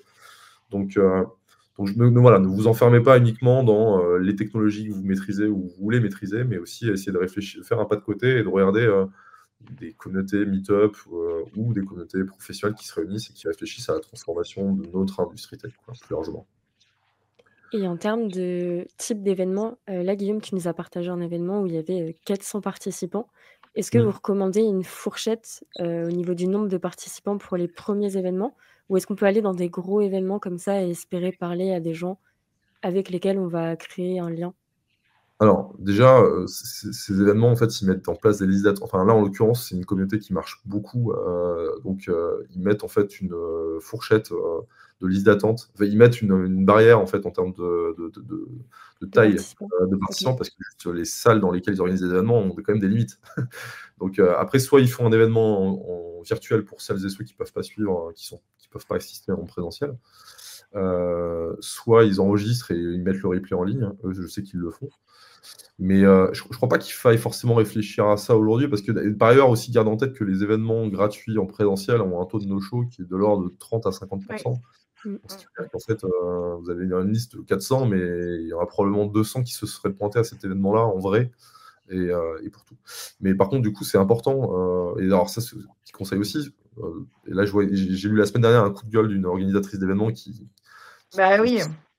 qui tirait la sonnette d'alarme, parce que du coup, il y a des événements qui aujourd'hui souffrent parce qu'il y a un taux de no-show trop important et les gens ne viennent pas aux événements qui s'organisent alors que c'est gratuit. Donc, jouez le jeu. Si vous vous dites que vous y allez, allez-y. Si vous n'y allez pas pour X ou Y raison, c'est OK. Mais par contre, précisez-le que vous n'y allez plus. Voilà, c'est un petit aparté. Mais je crois qu'en tout cas, pour répondre à ta question, aujourd'hui, les événements, et d'ailleurs, on parle beaucoup de Paris, mais en fait, il y a les mêmes démarches aussi dans des grandes villes comme Nantes, Bordeaux, Lille, etc. Vous avez tout un écosystème local avec des meet-up, des chapters à l'échelle de la ville, etc. Et les communautés, aujourd'hui tech, se réunissent quand même dans toutes les villes. C'est une réalité. Donc voilà, je parle de grandes villes, en l'occurrence, je parle des villes où il y a suffisamment d'industrie pour arriver à structurer un réseau. Mais si dans les villes dont je vous ai parlé, Marseille, enfin, en gros, le top 15 des villes en France ont des réseaux tech suffisamment structurés et organisés pour avoir des événements qui s'organisent. Tout à fait. Et tout à fait, rien à dire de plus que Guillaume, honnêtement. Allez-y en physique. Prenez de vos places en amont pour des événements qui sont en petit comité. Après, honnêtement, le petit comité vous permettra d'aller plus vite dans la rencontre que vous allez faire avec les gens. Le gros comité vous permet de vous cacher dans la masse si vous avez envie de respirer un coup, si jamais c'est la première fois pour vous. Et le gros comité, parfois aussi, amène des speakers, entre guillemets, plus visibles, on va dire. Et donc, si c'est des personnes qui peuvent être intéressantes pour vous, allez à ces gros trucs-là. Par exemple, moi, typiquement, dans le cadre de mon travail, je travaille beaucoup avec des DRH. Bon, bah, typiquement, les DRH ou les DSI comme Guillaume, qui prennent la parole, ils le prennent en général sur des grosses populations. Et donc, dans ces cas-là, bah, moi, c'est plutôt ça qui va être ma cible. Donc, il faut réfléchir à votre cible et ce que vous souhaitez en tirer. Ayez toujours en tête de vous dire quelle est ma stratégie, qu'est-ce que je souhaite retirer de cette expérience, pourquoi j'ai besoin d'un réseau. Et évidemment, gardez pas en tête juste pourquoi j'ai besoin d'un réseau, parce que Guillaume, Juliette et Fanny m'ont dit que, évidemment, c'est pourquoi j'ai besoin d'un réseau. Appropriez-vous cette réflexion et ces objectifs et dites-vous, voilà, j'ai besoin de ça, donc concrètement maintenant, qu'est-ce que je mets en place, à quel rythme, etc., pour que ça ne devienne pas quelque chose qui vous épuise, que vous puissiez y prendre goût sans que ça vous oppresse, d'autant plus si vous avez des profils introvertis. Et du coup, c'est vraiment se mettre un peu à nu que de faire ce genre de choses.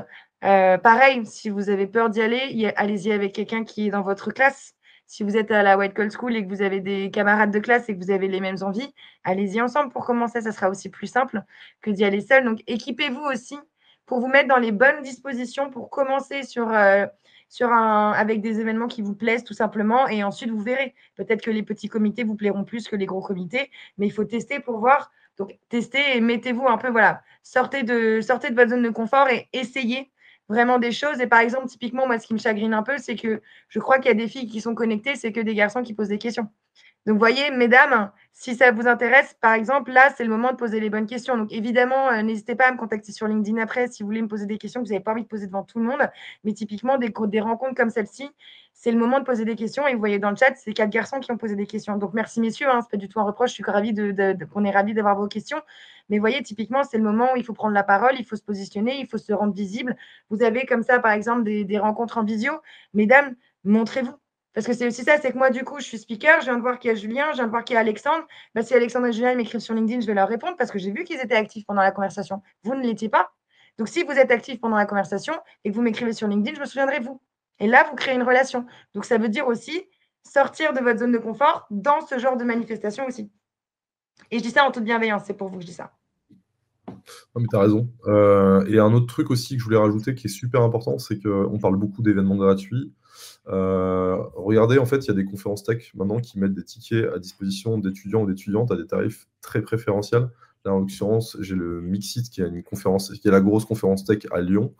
En fait, ils proposent un tarif perso et pas pro, qui est beaucoup plus intéressant, à 60 € au lieu d'une conférence qui en coûte 240 pour des pros. Et ce que je veux dire, c'est que c'est aussi des portes d'entrée à des gens que vous ne verrez pas en fait, sur des événements gratuits probablement. Ça, c'est la première chose. Et la deuxième chose, c'est que les événements gratuits sont organisés, alors je parlais plutôt d'entreprise, mais il y a aussi des incubateurs dans chaque ville tech qui organisent des événements. Il y a les écoles, Wild School en l'occurrence, pas vous en faites un. Et donc cet écosystème, il est très riche, mais il faut bien identifier les lieux où se rencontrent en fait des professionnels. Et c'est aussi bien des entreprises que des incubateurs ou des accélérateurs qui vont du coup vouloir effectivement mettre en relation plutôt des startups avec des corporates, des grands groupes, et les écoles qui veulent aussi mettre en contact des entreprises avec des étudiants. Bref, tous ces environnements-là peuvent organiser des événements à la fois en ligne, à la fois en présentiel. Et ça, vous pouvez assez facilement suivre leur actualité sur LinkedIn, comme on l'a dit de nombreuses fois, sur la plateforme Meetup et sur Eventbrite, etc. Enfin, toutes les plateformes événementielles que vous pouvez trouver. Complètement. Merci beaucoup, Guillaume et Juliette. Juliette, je crois que justement tu dois filer un déjeuner parce Tout que à tu fait, appliques les conseils que tu nous donnes et donc du coup, tu as un déjeuner, pro ce midi. exactement. Merci d'avoir pris le temps en tout cas, de répondre aux questions. Merci Je à pense vous, que c'était super. certains te recontacteront peut-être sur LinkedIn, par la suite. Avec plaisir. N'hésitez On surtout peut, pas et surtout, n'hésitez surtout pas à faire ce genre de choses. Écrivez à Guillaume aussi. Guillaume, il va peut-être recruter à un moment, donc écrivez à Guillaume un petit message. Merci Guillaume, super tes conseils. Voilà, n'hésitez pas, c'est là où ça se joue et c'est là où du coup vous pouvez marquer des points aussi et accéder au bon endroit au bon moment parce qu'il y a eu les bons, comment dire, parce que vous avez eu un accès privilégié. Merci à Fanny de l'avoir organisé d'ailleurs. On a Aurélia aussi qui dit, «Merci pour ce live très intéressant et plein de bons conseils». On Merci peut rester Aurélia, encore, quelques minutes peut-être avec Guillaume si vous avez, 1 ou 2 dernières questions. Merci en tout cas Juliette, Zinedine avec aussi qui plaisir. vous remercie. Merci à vous. Guillaume, au plaisir de te retrouver. Je crois que nos chemins risquent de se recroiser. Et Fanny, merci infiniment pour cette invitation. N'hésitez pas à me contacter sur LinkedIn si vous avez besoin de quoi que ce soit. Je serai toujours ravie de pouvoir vous donner un coup de pouce ou des bons conseils si j'en ai, évidemment. Pareil, À bientôt. exactement. Salut Au Juliette. revoir. Merci beaucoup Juliette. C'est l'occasion de poser des questions du coup à Guillaume, donc n'hésitez pas si vous avez des questions. Moi j'en ai encore Guillaume pour toi. Comme on parle beaucoup de créer du lien, de contacter les gens, sur LinkedIn et cetera. Est-ce qu'il y a des erreurs que tu vois souvent quand on te contacte à éviter? Est-ce que tu as des conseils là-dessus sur la manière dont on prend contact? Alors, je vais dire un truc très bateau, mais je vois beaucoup de copier-coller. Donc, du coup, parfois, je me prends des messages «Bonjour Benoît», ou un autre prénom. Donc bon, voilà, ça c'est effectivement une erreur qu'il faut effectivement pas fournir. Et puis, ouais, elle le disait un peu Juliette en substance, hein, c'est la contextualisation en fait. C'est toujours mettre une petite phrase sur qu'est-ce qui va permettre en fait de créer un lien avec la personne, hein. Donc si vous faites écho à une intervention qu'elle a faite ou quelque chose qu'elle a mentionné sur son profil LinkedIn, qui rentre en résonance avec votre parcours ou vos aspirations, que sais-je, c'est bien de le mentionner parce que c'est du coup une démarche très personnalisée. Et on en revient à ça, c'est que les réseaux sont très impersonnels en fait, très standardisés. Et, et ça crée du coup probablement aussi une première ligne je dirais de tri dans les messages auxquels on répond et ceux auxquels on ne répond pas. C'est si c'est personnalisé, s'il y a une intention qui est suffisamment perceptible, en tout cas pour la personne qui la reçoit. Ça va me mettre effectivement dans de meilleures dispositions pour répondre et pour interagir, quoi. Après, j'allais dire aussi, il faut être vraiment très honnête aussi sur le fait que parfois on a des phases où on reçoit beaucoup de sollicitations, et on n'est pas en mesure de répondre à tout le monde. Et ça, voilà, c'est pas parce que la personne vous a pas répondu qu'elle en a rien à foutre de vous, hein. Il faut être très, très clair là-dessus aussi. Ça, on l'a peut-être pas dit aussi. C'est qu'il y a des fois, on passe juste à côté de messages ou de sollicitations, parce qu'on en a trop à un certain moment donné. Et puis, la réalité aussi, c'est que moi, j'ai des patrons au-dessus de moi qui, aujourd'hui, ont, pour certains, quitté LinkedIn. Enfin, ils ont un profil, mais ils n'y vont plus parce qu'ils ont, en fait, ils ont trop peu de contacts. Enfin, ils ont trop de contacts versus le nombre enfin, le temps qu'ils ont et aussi l'intérêt qu'ils peuvent consacrer à des plateformes. Parce que du coup, eux, ils ont en fait un réseau qui est suffisamment déjà consolidé. En tout cas, ils ont leur réseau et qui passent pas en fait par LinkedIn. Donc il y a aussi toute une proportion de gens dans la tech qui fuient LinkedIn quand ils estiment qu'ils ont un réseau suffisamment suivant. Alors fuir, ça veut dire ne pas le maintenir, ne pas répondre. Ça veut pas forcément dire avoir supprimé son profil. Et c'est ça qu'il faut du coup garder en tête aussi, vous, qui êtes peut-être dans une phase où vous allez contacter plein de gens, et j'ai été à votre phase au début. Il y a des gens qui ne me répondaient pas, et en fait, parfois on a tendance à se poser 20 000 questions sur mais pourquoi il ne me répond pas? En fait, non, mais partez du principe qu'il a peut-être même pas vu la sollicitation, parce qu'en fait, il va plus sur LinkedIn, quoi. Il va plus sur LinkedIn. Donc voilà, en fait, c'est peut-être ces petits conseils que je pourrais vous donner, c'est ne vous formalisez pas non plus par rapport au nombre de taux de no-show ou de ton de l'absence de retour. Non-réponse ou Exactement, en fait. OK. Et par contre, j'encourage du coup, voilà, les événements en présentiel qui peuvent vous permettre de rencontrer les gens en vrai, c'est sûr que ça remplace ça, ce sera toujours beaucoup plus efficace en fait, dans vos interactions, quoi. On a Thibaut justement qui nous dit, «Je reçois souvent des propositions pour m'aider à recruter alors que je cherche un CDI». Moi, je reçois pas mal de messages automatiques aussi, pour la White Ouais, Code School, qui parfois me demandent en fait ce que moi je fais dans mes missions, me demandent si on veut un accompagnement externe, si on est accompagné là-dessus dans la boîte et je me dis: «Bah, ils ont même pas regardé mon profil». Donc il y a des demandes comme ça automatiques qui parfois sont assez malvenues et qui ouais. peuvent un peu discréditer aussi, bah, la personne qui vous envoie ces messages. Ouais, c'est ça et donc du coup, faites gaffe aussi vous à votre niveau. Pour réagir au retour, donc ouais, donc Et Thibaut, on j'ai a Guillaume aussi, ouais, donc qui nous dit, qu'il ouais, a pas Guillaume, mal d'expérience, mais qui en ce moment, il a besoin de ressusciter un peu son réseau. Ça rejoint un peu la question de tout à l'heure du réseau passé, ce qu'on en fait. Est-ce qu'il y a une ouais, date de péremption? Quand on n'a pas parlé à un collègue depuis 5 ans, est-ce qu'on peut le recontacter? Enfin, alors comment non, on organise, ça veut rien dire, Juliette, je lui avais pas parlé depuis 3 ans en fait, vous voyez? Elle m'avait contacté dans son ancienne structure, par rapport au Bon Coin, et en fait, voilà, juste on s'est reparlé et c'est marrant parce qu'il s'est passé plein d'activités entre-temps. Pour répondre à Guillaume, moi je focalise mon regard sur ta dernière parenthèse. C'est la première fois où j'ai vraiment besoin de solliciter, cela a toujours été l'inverse. En fait, j'ai ma réponse, en fait. C'est que, pars du principe que si tu as aidé les gens, par le passé, ils s'en souviennent, en fait. Et que en fait, ouais, tu peux effectivement revenir vers eux, en leur demandant des nouvelles, mais aussi en étant clair sur ton contexte. Moi, je pense que, voilà, les gens à qui tu auras apporté quelque chose, avec qui tu auras créé une relation et même si c'est une relation que tu as créée, il y a les gens se rappelleront de toi, en fait. Les gens avec qui tu as créé du lien se rappelleront de toi. Et puis tu verras ce qui aboutit, mais en tout cas, moi, je pense que voilà, j'essaye d'être le plus honnête possible dans mes échanges avec mon réseau. Comme on s'est dit, hein, c'est peut-être des gens qu'on connaît, qu'on côtoie au quotidien, puis des gens qu'on voit moins. Mais, en tout cas, il faut partir du principe que ton réseau, ça va toujours être le même réseau qui va juste grandir et grossir. Et parfois, tu as des ramifications qui vont se faire entre ton ancienne vie et ta nouvelle vie.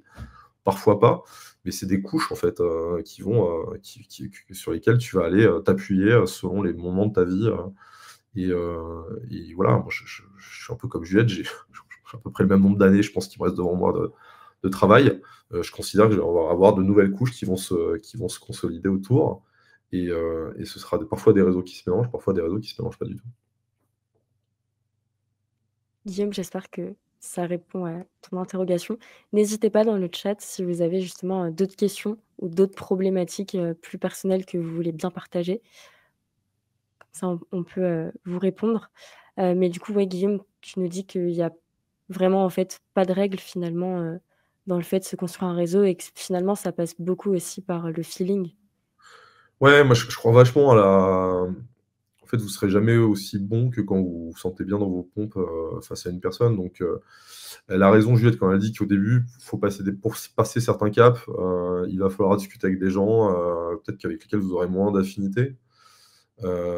Oui, mais vous verrez assez naturellement, je pense au fur et à mesure de vos années d'expérience que les gens avec qui vous maintenez du lien sont des gens avec globalement, avec lesquels vous vous sentirez à l'aise, pour aller boire un verre, en fait. C'est pas forcément des amis, hein, qu'on ait bien longtemps, qu'on s'entende bien là, sur la définition de ce que je mets derrière. Mais c'est pas en revanche des gens avec lesquels, vous seriez à l'aise à avoir une discussion en dehors du cadre professionnel. Et ça, c'est précieux, je pense, de garder cette boussole en fait, qu'est-ce qui me plaît chez les gens avec lesquels je maintiens du lien, en fait, au au fur et à mesure de mon parcours professionnel et vous allez avoir, comme tout le monde, des déceptions, des trucs et puis voilà, mais par contre, je pense que vraiment le point important, c'est de ne pas essentialiser aussi les gens par rapport à l'entreprise pour laquelle ils bossent parce qu'on sait bien qu'on répond à des objectifs, et à des missions, qui sont, en tout cas je le souhaite, le plus liées à la personnalité que vous avez et ce que vous voulez faire dans la vie. Mais parfois, on ne choisit pas forcément la boîte dans laquelle on bosse. On a pris une opportunité parce qu'on n'a pas eu le choix. Et donc, les gens avec qui vous allez parler, c'est pareil, hein, c'est exactement les mêmes contextes. Donc, il faut, pour se faire un avis sur une boîte, en tout cas, il faut mélanger beaucoup de sources. C'est la logique de définir des tendances, en fait. C'est arriver à avoir un maximum de témoignages concrets pour arriver à se faire un avis sur une entreprise, quoi. Mais ne pas se fier à une seule personne. On a Zinedine qui, réagit là-dessus et qui nous dit que le problème en tant que junior en reconversion, c'est qu'on n'a pas forcément les codes du métier ou du domaine et que c'est compliqué du coup d'aller parler, Ouais, bah, alors c'est on les l'entend codes et en train d'apprendre. c'est aussi le jargon, il faut être aussi honnête. Ça jargonise beaucoup dans la tech et sur les entreprises en plus. Donc je le dirai jamais assez, en fait. La culture, les jargons, les codes, et cetera, vous allez les sentir en rencontrant les gens en vrai, en fait. C'est là que vous allez les sentir, et vous allez aussi parfois quand on va dans des bureaux, on ressent des choses parce que les valeurs sont affichées à l'entrée, parce que vous allez discuter avec eux, que vous allez voir des gens de cette entreprise-là. Donc je trouve que c'est un bon accélérateur en fait de connaissances sur le monde dans lequel vous voulez mettre les pieds, quoi. Complètement. On a Michel qui nous dit, «Bonjour, est-ce que vous avez des conseils pour les personnes en reconversion dans la tech?» Je sais pas Michel, si tu nous rejoins tout juste ou si tu as suivi tout le début, mais on a essayé à chaque fois d'adapter les conseils pour les personnes en reconversion.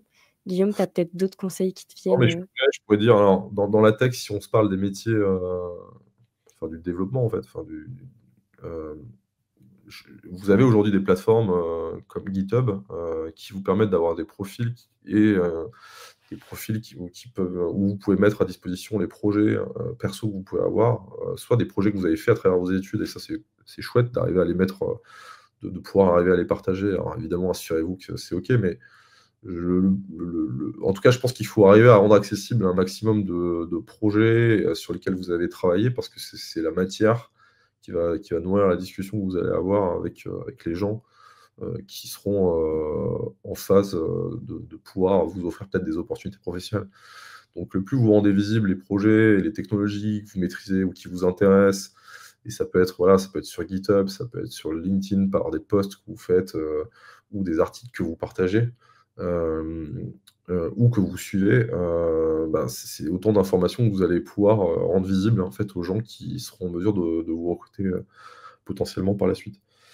Hem Donc ça, c'est mon conseil, sur, je dirais l'influence digitale, et après dans la vraie vie, je disais, essayez de rejoindre des réseaux, enfin des réseaux meet-up. Suivez les actualités des communautés meet-up qui organisent des événements sur des technologies que vous utilisez. Allez assister à ces événements-là. Peut-être que vous verrez qu'à un moment donné, ils auront besoin de recruter des gens pour animer, la communauté, organiser les événements. Bah, si ça vous plaît, si vous en sentez l'énergie et si vous avez le temps, moi, je vous encourage effectivement à faire aussi des démarches, associatives, en fait, qui vont pouvoir aider le collectif. Tout ce qui participera à aider les gens à apprendre et à se connecter, ça c'est des choses qui vous donneront aussi, beaucoup d'atouts, je pense, quand il s'agira de rejoindre une entreprise. Parce que quand vous rejoignez une entreprise, vous la rejoignez pour vos compétences, mais aussi vous la rejoignez aussi pour votre réseau. Et ça, peut-être faut peut-être aussi se le redire. Et le réseau que vous avez pu avoir par le passé, peut-être qu'il aura des interférences avec votre réseau actuel et le réseau que vous construisez en ce moment, aura aussi une interférence avec les opportunités et les entreprises que vous voudrez rejoindre. Donc complètement. voilà. On a Zinedine, également, qui nous dit: «Comment établir» alors déjà, c'est pas une question bête, il y a pas de question bête et merci de la poser. Comment établir la frontière entre rester soi-même et parler uniquement par intérêt? Alors je pense que si un bon recruteur, une bonne recruteuse, normalement, si elle fait bien son job, elle va sentir, les moments où tu es sincère et les moments où tu l'es moins.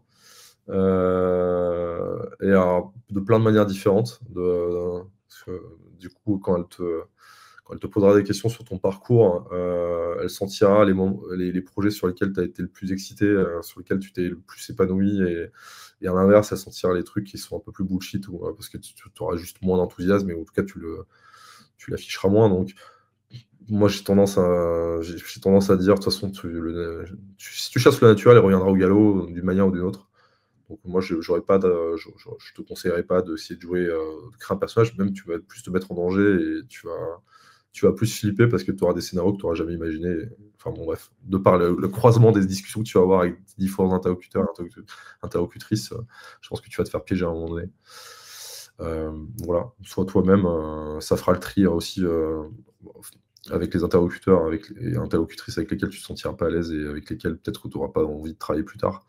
Ça va dans les deux sens, un recrutement, c'est dans les deux sens, c'est pas qu'une boîte qui te recrute, c'est toi aussi qui recrute la boîte dans laquelle tu vas bosser. Donc voilà, sois toi-même. Et après, la question d'Hélène. C'est Hélène, ouais, qui nous dit donc à la campagne, avec des petites villes autour, c'est plus difficile de se construire un réseau en présentiel. Donc, comment on peut faire Bien sûr. pour En fait, agrandir son réseau? quand je parle de réseau, alors il y a beaucoup de postes enfin, évidemment, dans la tech, on voit de plus en plus de postes qui sont à distance et avec du remote, full remote, parfois, pas que parfois une version alternative. La réalité, c'est quand même que le marché du travail globalement revient vachement en arrière sur cette idée de 100% remote. Donc, ça ne veut pas dire que tu vas pas pouvoir travailler aussi à distance certains jours de la semaine, mais quand même, il y a quand même cette idée de le réseau que tu vas construire, essayer de le construire dans une zone dans laquelle tu vas pouvoir te déplacer, quoi. Parce que c'est là en fait que tu vas probablement travailler. Et donc, bah, on en revient à ce qu'on disait tout à l'heure, hein, c'est qu'il y a des événements aussi en ligne, comme c'est le cas aujourd'hui. Il y a des événements en présentiel. Alors, ne croyez pas que. Alors, Juliette, je pense qu'elle a un rôle où elle fait beaucoup plus d'événements que moi. Moi, j'ai maintenant 2 enfants en bas âge. Je ne peux pas me permettre d'être tous les soirs à l'extérieur. Donc, du coup, j'essaye d'avoir un événement par semaine pro sur lequel je vais pouvoir sortir le soir. Mais en fait, j'en fais rarement plus. Et après, bah, chacun a ses contraintes, en fait, hein. Si tu vis à la campagne et que tu vas, mettons, une fois tous les 15 jours en ville, ben, essaye d'identifier les jours où tu vas peut-être pouvoir rencontrer une communauté sur un événement en fin de journée ou à l'heure du déjeuner aussi. Parfois, on voit qu'il y a des brown bag lunch, des petites conférences au moment du déjeuner qui peuvent s'organiser. Donc, j'aurais tendance à te dire, en fait, adapte à tes contraintes les opportunités auxquelles tu peux assister. Mais il faut pas enfin voilà, individuellement, chacun doit se fixe ce qu'il est en mesure de faire par rapport à ses contraintes. Faut pas enfin, les chiffres qu'on vous donne, ne les prenez pas pour comptant, pour vérité absolue. C'est chacun Oui, par ça rapport. dépend de la ville où on vit, de notre situation familiale, et puis ce qui compte, c'est peut-être plus la régularité aussi sur le long terme. Parce que si les gens savent qu'ils nous voient 1 fois sur 2 à peu près à un événement, le jour où on vient plus du tout, ils vont se poser une question. Donc Ouais, c'est ça. Mais en tout cas, il faut identifier, je pense, la ville principale autour de chez toi, où il peut y avoir un réseau tech donc suffisamment important. Et là, tu vas pouvoir effectivement commencer à identifier, je pense, les lieux et les événements qui sont récurrents. Et comme je disais, c'est un mélange des meet-ups qui sont organisés par des communautés locales de développeurs et développeuses, des incubateurs qui vont aussi ouvrir leurs portes régulièrement pour accueillir des entreprises qui témoignent de ce qu'il y a de projets de transformation qu'elles ont faites. Ça peut être aussi des écoles qui organisent des événements présentiels. Et puis, dans chaque grande ville, maintenant, il y a en fait une conférence tech annuelle. Le Mixit, c'est à Lyon. Le DevFest, c'est à Nantes, c'est à Lille. À Bordeaux, c'est bdx.io. Vous voyez, enfin là, je vous ai donné 4 villes. Dans chacune de ces villes, il y a une conférence annuelle où la communauté tech nationale, mais aussi très locale, se réunit. Je pense que c'est des lieux sur lesquels c'est intéressant d'y aller pour rencontrer des gens. complètement. Voilà ce que je pouvais vous raconter. Bah, merci beaucoup Guillaume, en tout cas, d'avoir partagé tout ça. C'était super intéressant. Je vous conseille d'ailleurs d'aller écouter le podcast où Guillaume parle plus de ses missions, si vous voulez savoir plus ce qu'est le rôle d'ambassadeur tech et comment on cultive la culture tech au sein d'une entreprise. Même si vous êtes moins de 50 employés, je dirais, dans votre entreprise, dans le secteur tech, c'est toujours intéressant de savoir comment on se fait tous monter en compétences et comment on continue, à se former. On a Thibaut qui nous laisse. Nous aussi, on va aller manger, Thibaut. Pas de souci. Merci en tout cas d'avoir suivi et puis, bon courage pour ta recherche du coup, en CDI. On a Hélène qui nous dit du coup Paris, mais c'est à 150 kilomètres. Peut-être que tu peux commencer du coup par des événements, ouais, en distanciel et petit à petit voir, comment tu peux te rendre sur place. Merci en tout cas, à tous, d'avoir été là, de nous avoir, écoutés. J'espère que cette masterclass vous aura, appris plein de nouvelles choses et que vous allez pouvoir mettre, certaines choses, en place, dès demain ou dès, la semaine prochaine pour vous laisser un petit peu le temps. Merci Guillaume, à toi aussi du coup, d'avoir été là et puis, j'ai envie de dire ceux qui ont envie, pourront du coup te recontacter, sur LinkedIn. Ça marche. Parce que tu partages aussi des choses donc, n'hésitez Ouais, pas à ouais. voir ça. Parfois, vous pouvez suivre les gens sans les contacter. Ça, je veux dire aussi, hein. Parfois, enfin, sans les demander en contact, hein. Moi, en tout cas, je serais ravi si ça vous aide, mais je pense aux gens que vous voulez suivre et que vous connaissez pas, vous pouvez les suivre en fait, sans forcément les demander en contact tout de suite. Ça permet d'apprendre à connaître ce qu'ils racontent et avant de les approcher directement. Voilà, Fanny. Passez une bonne journée et Merci puis beaucoup, ouais. à toutes et tous. Bonne Salut. journée et puis, à très vite pour, une prochaine masterclass.